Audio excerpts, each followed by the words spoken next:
Hi everyone, আমি সঙ্গমিত্রা। তো কদিন ধরে তোমরা তো সবাই জানো যে খুব জাঁকিয়ে শীত পড়া যেটাকে বলে, খুব খুব শীত পড়েছে, খুব ঠান্ডা পড়েছে। তো তার জন্যে আমরা সবাই মিলে চলে এলাম একটু আগুন পোয়াতে। আগুন পোয়াতে কিন্তু সবারই ভালো লাগে, আর এখন কিন্তু জায়গায় জায়গায় আগুন পোয়ানো হচ্ছে। কেন? এই শীতটা একটু কম লাগার জন্যে। তো আমার ছেলে ভিডিওটা করে দিচ্ছে। আবার ওরা কিন্তু বাচ্চারা মিলে, এই দেখো আমার দাদার ছেলে, আমার ছেলে, সবাই মিলে ঠিক করেছে কী খাবে, আলু পোড়া খাবে।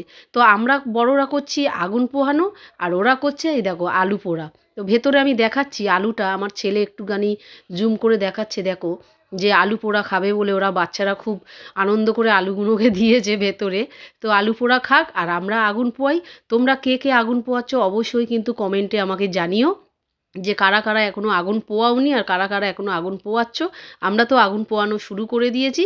তো চলো, ভিডিওটা ভালো লাগলে একটু লাইক কমেন্ট করে দিও বন্ধুরা। চলো, গুড নাইট, টাটা।